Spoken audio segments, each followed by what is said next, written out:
What are your thoughts or advice on someone who doesn't kick or doesn't practice kicking? I've seen your swimming and you swim super fast without kicking. Sometimes it's just a matter of a light flutter. Right. So that's a great question. I wanted to actually mention that I'm definitely an arm-driven, upper body-driven swimmer. I wasn't like that when I was a youth competing, but I definitely changed my style of stroking for the freestyle when I became a triathlete. And so the kick, yes, the kick is important for balance. The way I teach swim technique and a lot of other coaches out there is kick enough so your legs don't sink, which means you kick enough from the quad and hip flexor as well as the flexible ankles come into play so your legs stay on top of the water. When you swim, you want the top of your head, your hips, and your heels on top of the water. That's the body balance part of it. And so if you kick too much, especially if you're kind of the beginner intermediate that learned to swim as an adult and you have a powerful kick, well, maybe it's not even powerful. You just use a lot of energy from your kick. Depending on that ankle flexibility, you might not be making any forward propulsion with your kick.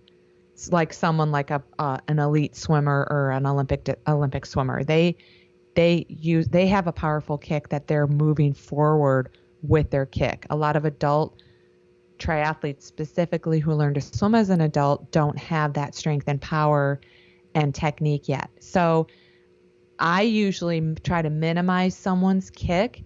If you're wearing a wetsuit, which most triathletes do, then you don't kick at all. So there's really no point in my mind to necessarily do kick sets unless you're someone like me who likes to put fins on and do some various kicking to stretch out my legs to loosen them up from tightness that I get from from biking and running. I mean, you can also work on your overall endurance and strength with fins or by kicking just to get the cardio system fired up. Yes. So the con of kicking too much and not really making any progress is it's a lot of wasted energy, and it'll increase your heart rate and breathing rate, which again, if you're a beginner swimmer and you're not very comfortable with a higher heart rate or breathing rate, it's exhausting and frustrating. What would you say to a swimmer who says, I'm so nervous about the kick, my legs always feel heavy in the water, I'm going to exclusively use a pull buoy, or they're going to use some sort of core shorts, just the neoprene shorts? I think they're both great tools. If this particular athlete is going to be swimming in an event where they're not going to be wearing a wetsuit, then they should spend some time without using the tools like a pull buoy or a wetsuit or a core short. Really, when they get down to that race preparation part of their season, 8 to 12 weeks out, they should get comfortable just swimming, because if you're in non-salt water, your legs are not going to be as buoyant. If you're going to be if you know you're not wearing a wetsuit because it's too warm, you should really take the time and learn the proper mechanics like balance and alignment. And that's just going to help you get more comfortable and gain more confidence to tackle any type of turbulence and, swimming near other people. And I think there's a lot of resources out there in, 2022, 2021 that every triathlete has access to get comfortable in the water and build some confidence.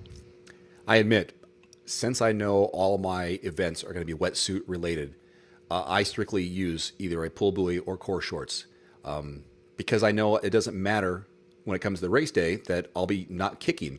I might have a little bit of a flutter, but I'm a heavier athlete. My legs are quite muscular, so I'm always nervous about my legs dropping and having to kick so hard, and I'll lose that energy. So I just go for me, and that's just my goals. These are my objectives.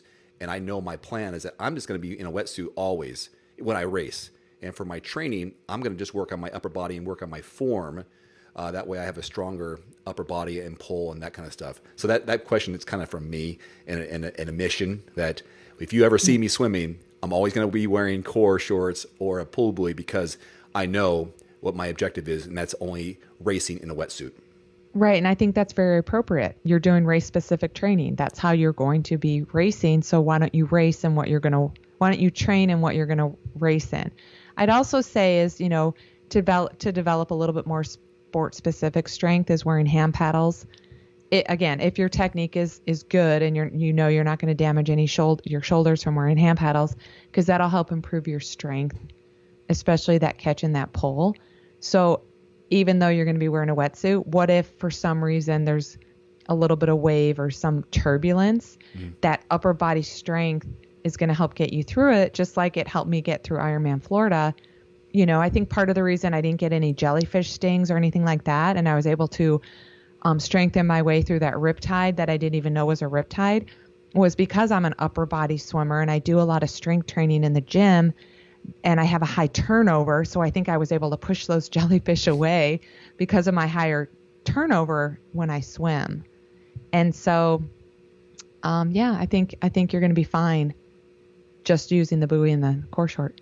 And I think when you talked about people who are going to be using paddles, I think paddles also reveal maybe your weaknesses so you can work on them. So with the paddles, you have to swim correctly for them to be used correctly. Otherwise, you will have shoulder issues or you're not going to be able to pull correctly. Just like putting your hand in the wind outside of a car. If you move it around, you'll catch the biggest wind. If you move it to the side, obviously it's going to slide through. So the pull buoys reveal where your strengths and weaknesses are. Exactly. Yeah. And since we're talking about core shorts, I do want to mention I have a new Blue 70 discount code for athletes. I have a 30% discount, as well as if you're new to Blue 70, I have a 40% discount. So people can check out those core shorts on the Blue 70 website, and to get that discount, they can join our newsletter. And you can get that newsletter link on endurancehour.com. I love my core shorts because I wear them all the time. I rinse them out afterwards for the chlorine issue, but I think this is my second pair.